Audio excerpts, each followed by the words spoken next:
संघ प्रदेश दमन के मीटनावाड़ स्थित राम मंदिर में रामनवमी का पावन पर्व भक्ति और उल्लास के साथ भव्य रूप से मनाया गया। इस खास अवसर पर पूर्व पालिका प्रमुख शौकत मिठाणी मुख्य अतिथि के रूप में उपस्थित रहे। हर वर्ष की परंपरा के अनुसार उनके करकमलों द्वारा मंदिर के शिखर पर ध्वजारोहण किया गया। ध्वजारोहण के पश्चात रास गरबा की धुन पर भगवान श्री राम की भव्य पालकी यात्रा निकाली गई, जिसने पूरे मीटनावाड़ क्षेत्र में भ्रमण कर वातावरण को भक्तिमय बना दिया।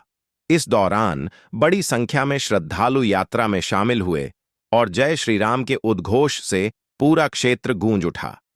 मंदिर परिसर में भगवान की आरती के साथ हवन यज्ञ का भी आयोजन किया गया।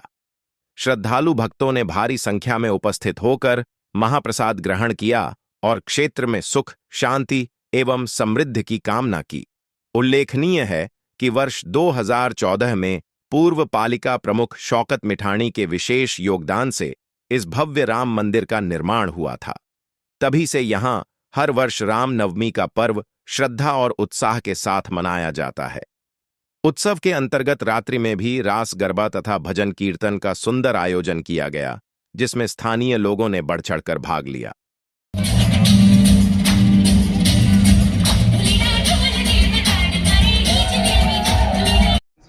आ मंदिरનું 2011માં શિલાન્યાસ થયો હતો, એ મારા હાથે થયો હતો અને 2014માં મંદિરનું નિર્માણ થયું હતું। તે બાદ આખા દમણના ગામજનોએ, અમારા મીટના સમાજે મને એ સૌભાગ્ય આપ્યું કે હર વર્ષે મારા હાથેથી જ ધ્વજા કરવામાં આવે છે રામનવમીના દિવસે।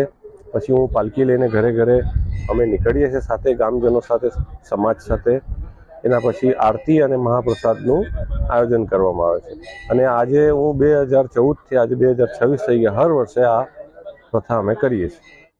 2010માં મીટનાવાડમાં મંદિર બન્યું હતું, ત્યારે અમારા મુસ્લિમ સમાજના અમારા અગ્રણી શૌકતભાઈ મિઠાણી આ મંદિરનું શિલાન્યાસ કર્યું હતું અને આ મંદિર બહુ જૂનું છે અને આ મંદિરના પૂરું ખારીવાડ દમણવાસીઓ અહીંયા આવીને દર્શન કરે છે ને હર વર્ષે આ મંદિરમાં ધ્વજારોહણ, પાલખી યાત્રા અમારા શૌકતભાઈ મિઠાણી કરે છે ને આ અમારા દમણમાં બહુ કોમી એકતા સારી છે ને બધા હળીમળીને રહીએ છીએ અહીંયા।